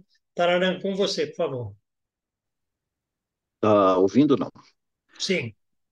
Tá. É, primeiro, cumprimentar o Benedito e o Jorge acho que pela abordagem, um tema muito complexo e que, vamos dizer, é um grande calo, aí, e um grande buraco aí na reflexão de toda a esquerda, historicamente até, né? Posso dizer, não é uma coisa recente, não é nesse governo. Isso é uma coisa que já vem de muito tempo, né? Mas eu queria tocar numa questão que eu acho que faltou um pouco aprofundar, tanto na fala do Benedito quanto do Jorge, que é a questão das corregedorias e dos tribunais militares, porque eu acho que eles têm um papel importante nisso, nesse, quer dizer, se não é um controle civil, né? E se estruturalmente nós estamos, vamos dizer assim, com uma certa distância de poder alterar essa realidade estrutural, por outro lado, esses organismos, né? E a revisão do papel desses organismos, enfim, como que a gente pode, a sociedade pode influir de alguma forma, poderia significar, se não um controle, um outro desenho vai da intervenção e do papel tanto das polícias militares quanto das Forças Armadas, né? Mas poderia representar aí, vamos dizer, alguma mudança, né, na forma como esses organismos trabalham, dado que também eles estão subordinados à Constituição, enfim, a toda a legislação. Então, eu acho que seria interessante abordar um pouco essas questões, quero dizer, nos aprofundarmos um pouco nesse tema também. Obrigado. Obrigado, Tararã. Está escrito Vicente Trevas. Eu pergunto se mais pessoas gostariam também de fazer uso da palavra, que também já levantassem a mão. Vicente, não tem ninguém inscrito. Com você, por favor. Primeiro, eu não estava fazendo assim uma operação de relações públicas quando afirmei que hoje teríamos a oportunidade de incorporar reflexões profundas, consistentes e estratégicas, né? Então, muito obrigado ao Benedito e ao Jorge, porque vocês fizeram isso, né? E eu queria pensar o futuro, né? Assim, pistas para o futuro. É, eu acho que a intervenção de vocês, primeiro, elas produzem enunciados fortes, né? Por exemplo, a necessidade de uma política nacional de segurança pública, né? A desmilitarização da segurança pública, né? E assim vai. O novo desenho da estrutura policial brasileira, enfim, tudo que vocês comentaram com muita pertinência. Agora, pensando no futuro, veja, toda mudança ela necessita de uma coalizão para mudar, né? Uma coalizão que, primeiro, se constrói através de agendas, né? E vocês já produziram agendas importantes, que são agendas mobilizadoras, mas também uma agenda que implica atores, né? É, minha percepção é que nós já temos, né, no âmbito dos gestores de segurança pública, né, no âmbito da produção de informação e conhecimento acadêmico, né, e também no âmbito de outros atores que era importante explicitar, porque supondo a Conferência Nacional dos Bispos, supondo a Ordem, né, Nacional dos Advogados ou outras instituições, né? Isso uma preocupação, é uma agenda, é um tema que pode convergir, né? E aí, viu, Benedito, quando você corretamente relembrou a sua formulação já há tempo, né, sobre o Sistema Único, né, de Segurança Pública e fez referência ao SUS, eu acho que você pensou corretamente. Porque, veja, e eu sempre estou insistindo nos meus diálogos sobre o entendimento do que foi esse processo do SUS. Primeiro, ele foi exitoso porque ele foi capaz de reconceituar a sua agenda, né? Quando deslocou a centralidade da doença para a saúde, né? E ao fazer esse deslocamento, a saúde era uma equação muito maior de que é aquela operada e formulada pelos médicos, que ela implicava em outras variáveis, demografia, engenharia sanitária e assim vai, né? E, portanto, houve uma reconceituação, né? Segundo, essa reconceituação foi um processo de debate. Isso foi um debate muito forte que eclodiu, né, nos anos 60 e provocando, inclusive, induzindo a formação de novas instituições. Aqui eu quero fazer referência às escolas de saúde pública que foram constituídas nesse período da formação do SUS, né? É, ela também envolveu atores de pontos de partida diferentes, mas convergentes. Os atores que demandavam saúde, os atores que ofertavam possibilidades de saúde, os atores que mediavam o debate e as demandas sociais sobre a saúde, né? E aqui a gente, inclusive, formou, no Congresso Nacional do nosso sistema político, o famoso Partido Sanitarista, que até recentemente tinha uma presença importante no Congresso Nacional, ou seja, quando medidas eram apresentadas que inspiravam, né, um receio de desconstruir o SUS, havia uma grande coalizão, né? Então, a minha pergunta para vocês dois é o seguinte: é, sobre o nosso tema da segurança pública, nós estamos perto, né, de formatar uma coalizão, você entende? Né? É, porque isso é essencial, você entende? Na minha visão, você entende? E aí, qual é o estado da arte, ou pelo menos o que é que vocês estão percebendo? Por exemplo, nós já temos, né, uma agregação que reúne os estudiosos, os gestores, né? E também o aumento da centralidade dessa questão, inclusive no sistema político, né?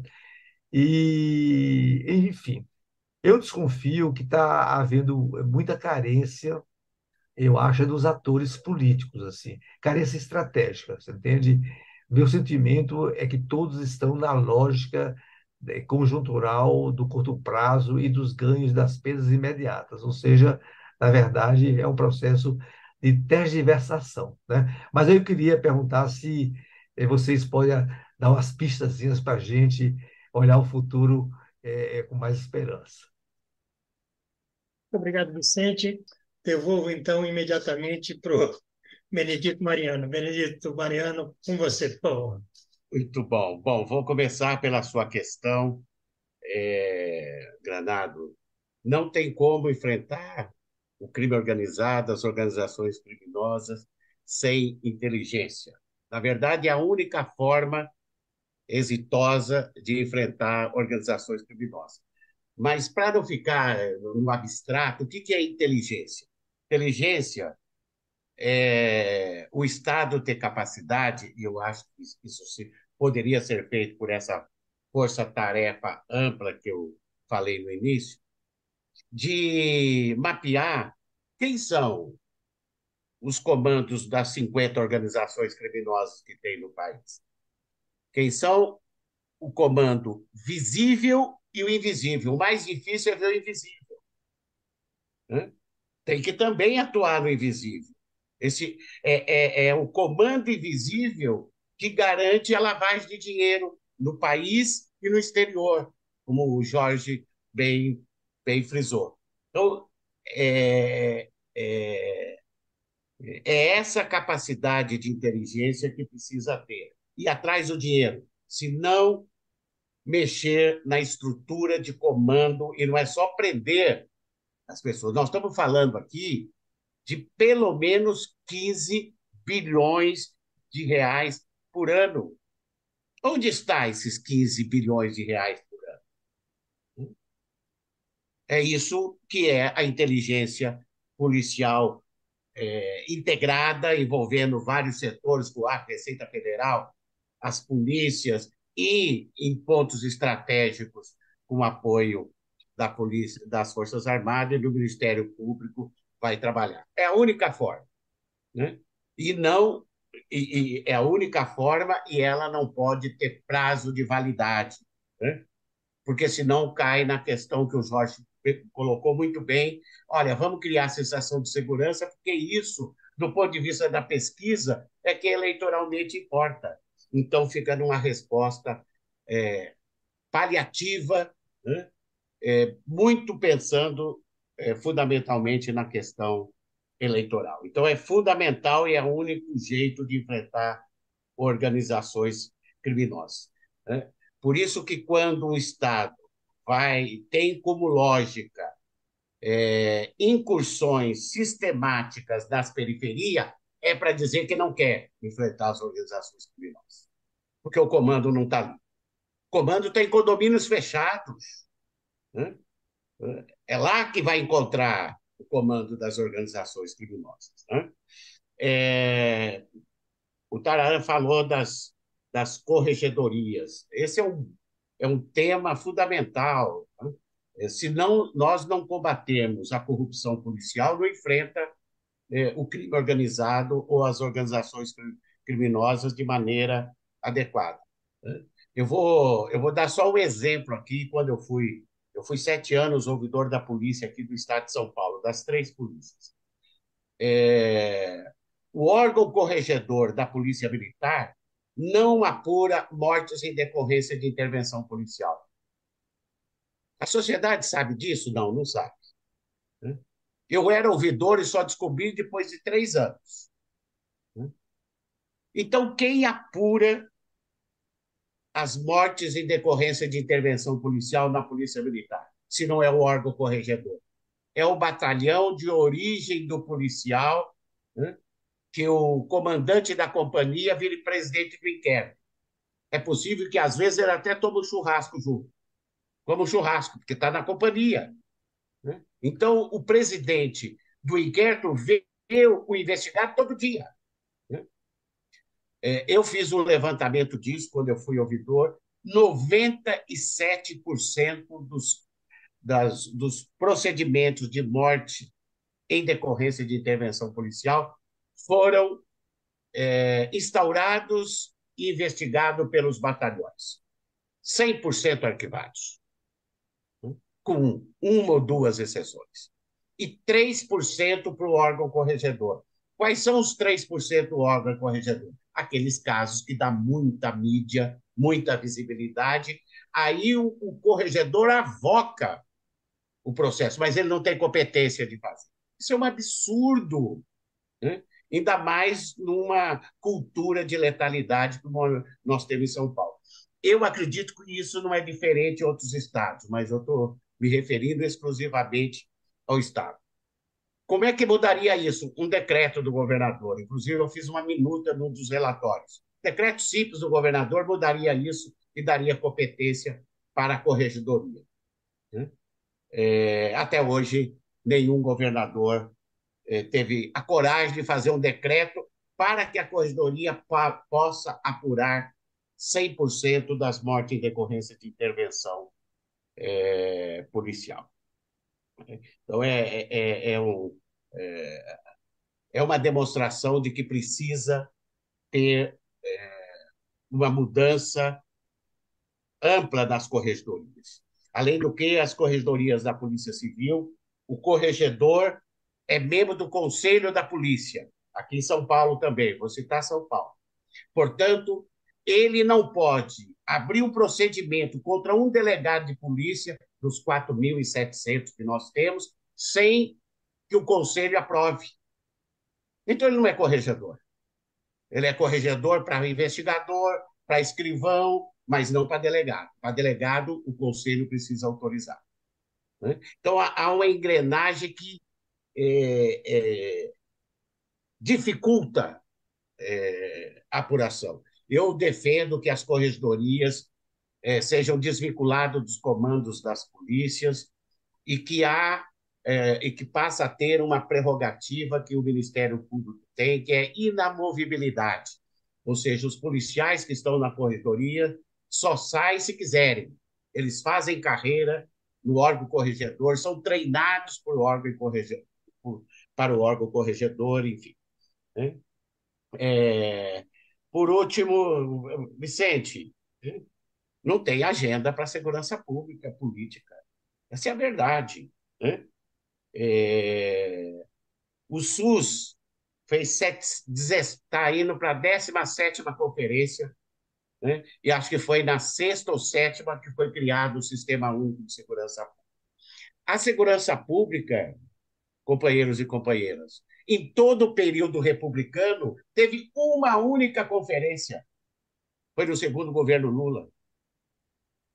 Um tema dessa complexidade só teve uma conferência nacional. Então, a segurança pública está longe de ser agenda política da esquerda do campo democrático e da direita não fascista. E aí eu queria dialogar com o que o Jorge falou, mas os governos controlam as polícias, precisa ver se tem vontade e decisão política de comandar as polícias. Né? Porque senão fica muito cômodo também, olha, as polícias têm regras próprias, não há vontade e decisão política de estabelecer o comando.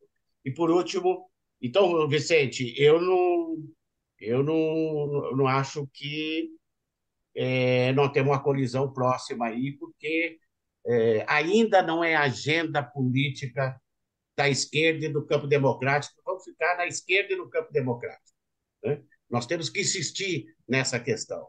Né? Talvez nós que já passamos dos 60, não vamos ver a esquerda e o campo democrático assumir esse tema, mas nós temos que continuar insistindo e sendo grilo falante. E eu queria fazer um diálogo aqui com a questão da desmilitarização. Eu acho esse tema importante, mas ele é muito delicado.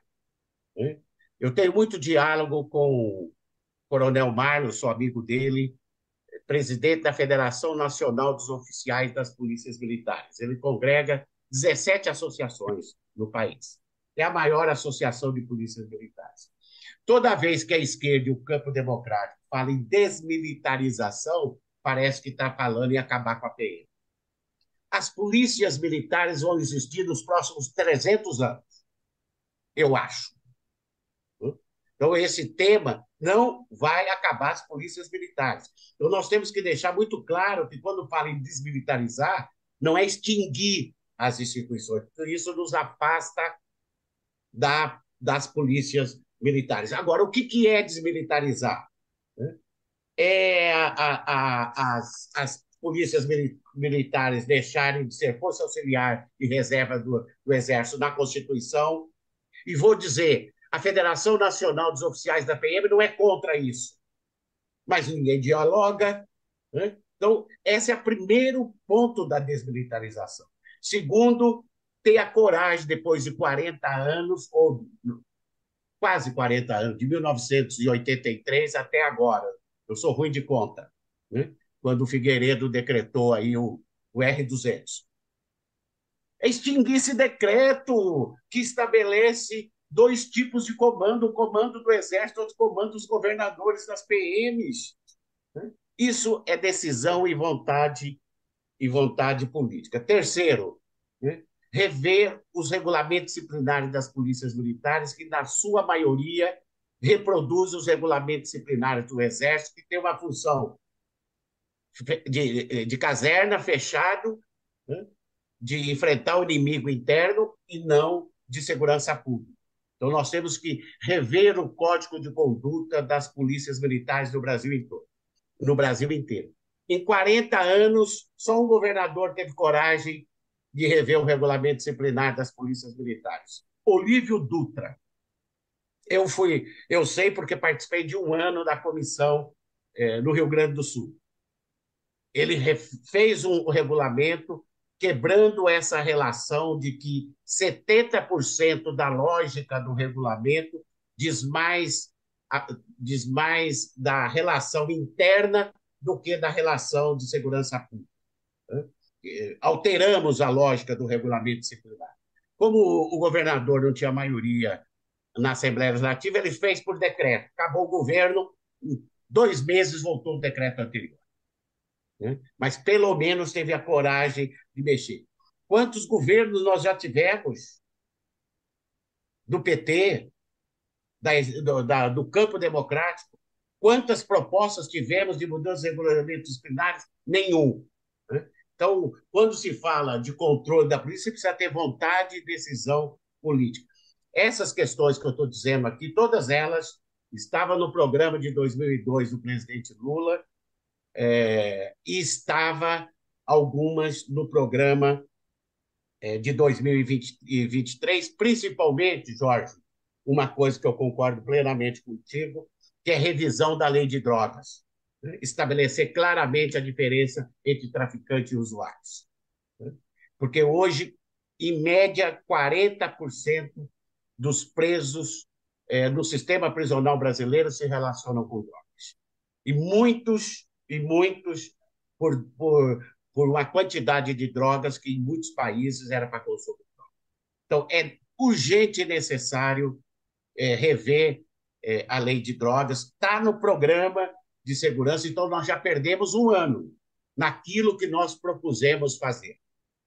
Então, tem que ter coragem de, mesmo não tendo a conjuntura de 80%, como nós tínhamos no primeiro governo Lula, no segundo, com a complexidade da polarização, nós temos, pelo menos, de indicar para o Congresso Nacional quais são as 5, 10, 15 propostas ou projetos prioritários para estabelecer uma política de segurança pública. Senão, nós vamos ficar só naquelas questões que dá minimamente sensação de segurança e convence eleitoralmente setores do senso comum. Obrigado pelo convite e voltamos a nos falar em outras vezes. Mariano, novamente, muito obrigado mesmo. Jorge, com você, por favor. Vamos lá. Eu vou começar pela pergunta do Vicente, em que, enfim, eu acho que a gente pode resumir como construir o futuro, né? Se o Benedito fala que na segurança pública a gente está longe dessa coalizão, na defesa a gente está muito pior. E por mais que é uma realidade desesperadora, porque de fato a gente está falando de uma política estratégica para a existência do Estado, mas a gente 4 anos e pelos piores motivos possíveis. A gente não tinha debates amplos sobre defesa nacional, sobre forças armadas, sobre estratégia política de defesa. Em 2010, os governos petistas aprovaram uma lei que previa que a revisão quadrienal dos documentos de defesa, que, enfim, foram elaborados nos primeiros governos Lula, depois o livro branco no governo Dilma, e veio a lei que não me recordo o nome agora, mas posso passar depois, que prevê a revisão a cada 4 anos desses documentos, que são a Política Nacional, a Estratégia Nacional de Defesa e o Livro Branco de Defesa Nacional. Isso nunca aconteceu. O que acontece é que esses documentos que deveriam ser as diretrizes e as linhas de atuação das Forças Armadas e dos demais organismos e entidades envolvidas na defesa nacional, né, por vezes o Itamaraty, enfim, eles ficam engavetados no Congresso, e a última vez que eles foram atualizados com algum olhar legislativo foi em 2012. O governo Temer enviou em 2016 uma minuta que, até onde eu sei, não foi apreciada. O governo Bolsonaro enviou uma nova. Já está sendo elaborada a nova do próximo quadriênio e a gente está parado. Objetivamente, se aprovado, o documento vigente é de 2012. Então, esse é um exemplo de como a gente está distante sequer de ser um tema político. E veja, isso demonstra exatamente o que o Benedito falou, é uma falta de vontade política mesmo. Porque a exceção, talvez, hoje do Zaratini, a gente não tem ninguém no Congresso discutindo política de defesa e forças armadas, no nosso campo, obviamente. Tem os militares que foram eleitos, né, os generais, enfim. Mas aí a política que eles fazem, a gente não sabe qual é. Então, a gente está muito atrasado nisso, Vicente. Mas eu, como sou um pouco mais novo, eu preciso me fiar na esperança. Porque se não tivesse esperança, não faz muito sentido. Que nos últimos 4 anos, da desgraça, a gente fez uma solução. Eu estou indo na quarta-feira para Guararema, para a escola Florestan Fernandes do MST, para fazer para dar 2 aulas no marco de um curso para lideranças de movimentos populares sobre Forças Armadas e Defesa. Isso é uma demanda que não existia quando eu estava na graduação. Isso é uma demanda que não estava colocada para os movimentos antes. E foi colocada pela desgraça que a gente viveu nos governos Bolsonaro. Então é isso, do que surgiu de pior, a gente tem conseguido articular de alguma forma. E eu acho que, no fim, o desafio nessa área é fazer com que a população entenda quais são as consequências do militarismo e do intervencionismo das Forças Armadas na política na vida deles. E são muitas e são muito sérias. Então acho que o debate ele passa por aí. Mas, novamente, eu me fio na esperança porque é o que nos resta, na perspectiva da construção da utopia. Granado, sobre as linhas gerais que a gente pode desenvolver. Mais cedo esse ano eu escrevi um texto com a professora Ana Penido, em que a gente elencava 13 pontos de maior e menor complexidade que a gente pode adotar nessa reformulação das Forças Armadas e pensando numa política de defesa de caráter soberano e popular, que é o nosso objetivo enquanto campo. E aí vai desde aspectos mais pontuais, como a responsabilização dos militares envolvidos nos atos golpistas do 8 de janeiro, até questões mais sérias e mais estruturais, melhor dizendo, como o fim da justiça militar em tempos de paz, que não faz sentido, e eu vou entrar depois na pergunta do Tararã, o fim da autonomia absoluta e do enclausuramento da educação militar, que, enfim, o MEC não tem nenhuma intervenção sobre a educação que as Forças Armadas recebem e elas são compartimentalizadas. O Exército tem um programa, Força Aérea tem um programa, Marinha tem um programa, e isso na hora quando você vai para uma guerra, onde as forças precisam estar operando em conjunto, aí é uma desgraça, para dizer o básico. No fim das contas, o que eu estou querendo colocar aqui é quem está dando aula para esses militares é o pessoal do Olavo de Carvalho, que estava na ESG na década de 70 e na década de 80. E a gente não tem incursão nenhuma. Então, a cultura que está se formando é uma cultura autoritária, uma cultura extremista de direita, e a gente não tem nenhum debate sobre isso. E o fim, um outro ponto que eu acho que é fundamental para o começo, é a gente discutir a inteligência militar. São dezenas de agências militares de inteligência sobre o controle das Forças Armadas, fazendo o que a gente chama de dossiecracia. Na CPI da Covid, a gente viu isso, casos de militares amedrontando senadores nos seus estados. O senador Rogério Carvalho, do PT aqui de Sergipe, passou por isso, de efetivamente fazer um levantamento e ter acesso a tudo da vida da pessoa. O GSI de Augusto Heleno é o maior exemplo de arapongagem na nova república que a gente tem. Usar a estrutura do Estado para garantir o projeto de interesse desses grupos. Então, esses são 3 pontos. E, para fechar, para não dizer que eu não falei do orçamento, a gente não tem como viabilizar nenhuma mudança sem uma discussão séria sobre o orçamento. E aí a gente precisa do Congresso Nacional chegando junto. Hoje, o que acontece é que as forças mandam o que elas querem, o governo executivo passa para o Congresso, o executivo passa para o Congresso e o Congresso avaliza. Eu recebi, inclusive, e aí quando a desgraça toma forma, eu recebi um relatório que era mais um almanaque da Força Aérea pedindo verba na lua orçamentária de 2024, para o ano que vem. E aí lá dentro tinha desde de projetos estratégicos de fato para as forças, como os caças, etc., até pedido de R$ 400 mil para a construção de quadra poliesportiva. Eles se sentem à vontade dessa forma porque eles sabem que o orçamento vai ser destinado. Então, se a gente não está controlando nem o dinheiro que está indo para lá, que dirá os outros 3 pontos. Então, esses são 4 linhas que eu acho que é fundamental a gente agir. Sobre os tribunais militares, e aí enfatizando que o que eu vou falar é sobre o Tribunal Militar da União, que é o que se relaciona com as Forças Armadas. São 15 ministros, 5 civis, os outros 10 são militares de alto escalão, a maioria do Exército. Se eu não me engano, são 3 da Marinha, 3 da Força Aérea e o restante, os outros 4 do Exército. E aí é como o Benedito falou, são os compadres, né? É a família militar jogando a família militar, e a justificativa que está colocada é que esses militares, que são a maioria absoluta, eles têm a visão da realidade das casernas, então eles possibilitariam um julgamento justo por entenderem as particularidades da vida militar. Os resultados que a gente tem são os piores possíveis, é uma justiça de leniência, e não tem muito o que falar além disso. É importante pontuar que nenhuma democracia consolidada, e eu estou falando de democracias liberais, tem justiça militar em tempos de paz. Isso não existe, é uma excrescência, e mais uma excrescência da ditadura, diga-se de passagem. E eu queria só comentar um outro ponto, e aí novamente fazendo provocações em cima das provocações recebidas.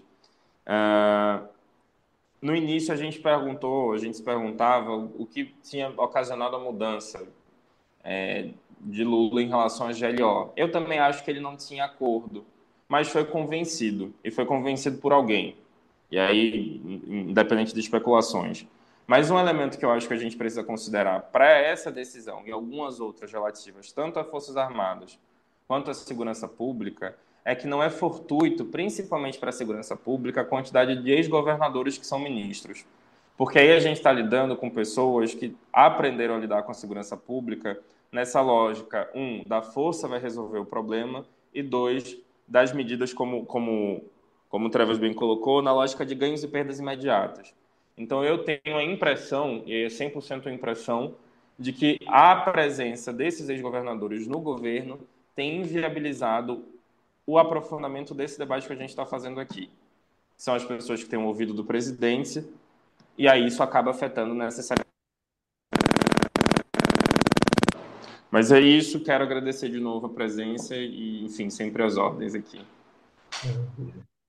Jorge e Benedito. Governador, eu já tinha me despedido, mas eu queria fazer um comentário só na fala do completamente à vontade. Jorge. Primeiro que concordo com a avaliação última que ele fez, que a gente precisa aprofundar.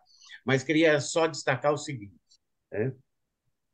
O ex-deputado Hélio Bicudo, quando estava no nosso campo, depois foi para a direita. Eu conheci o Hélio 40 anos. Né? Fez um projeto de mudança de competência da Justiça Militar de São Paulo de julgar policiais militares envolvidos em crimes contra a vida. Né? Isso foi uma batalha, foi uma luta histórica, né? Dos movimentos sociais, da esquerda. Pois bem, né? A minha experiência de 7 anos na ouvidoria, eu ia terminar uma pesquisa, mas o Dória não me conduziu. Mas eu posso afirmar aqui, né, que desde que o projeto do Hélio foi aprovado, a Justiça Comum absolve mais PM do que a Justiça Militar. Isso para dizer que quando a gente fala em desmilitarizar, existe um senso comum de que bandido bom é bandido morto. Isso também está na lógica de desmilitarizar. Né? A justiça comum absolve, tanto que na última vez que eu fui ouvidor, eu fui visitar o tribunal e queria fazer um comparativo de 10 anos antes da lei e 10 anos depois. Eles me deram 3 salas, o presidente, a hora que você quiser, traga a sua equipe. Né? Nós vamos servir café, almoço, porque eles tinham certeza absoluta que a justiça comum absolve mais PMs. Isso só para registro da complexidade do que é essa questão de segurança. Mas eu, apesar dos meus 65, continuo também otimista, viu, Jorge? Maravilha. Muito obrigado, Benedito. Muito obrigado, Jorge. É, eu, apesar dos meus 77, também sou otimista com relação ao futuro. Eu acho que a gente, no mínimo, tem que jogar papéis na formação de massa crítica em torno de mudanças necessárias, né? Se essas mudanças vão ocorrer em tempo hábil para que eu desfrute delas, eu não sei, mas eu acho que formar massa crítica é absolutamente fundamental e esse é um papel que a gente gostaria de jogar, né? E que a gente devota um pouco o nosso instituto, o Instituto Azul, a essa lógica da formação de massa crítica em torno de alguns desses grandes objetivos estratégicos que a gente tem. Queria agradecer muito, muito mesmo a Jorge, agradecer muito ao Benedito Mariano. Eu acho que a gente teve hoje uma sessão bastante forte no sentido de colocar o dedo em algumas feridas que precisam ser mexidas, né? E nós vamos tentar fazer com que o vídeo circule em círculos que possam nos ajudar nesse processo de formação de massa crítica em torno do tema. Então, agradecendo a todos, a todas, agradecendo as pessoas aqui presentes, agradecendo a todos os que nos assistem pelo YouTube, eu queria saudar e lhes desejar muito boa noite.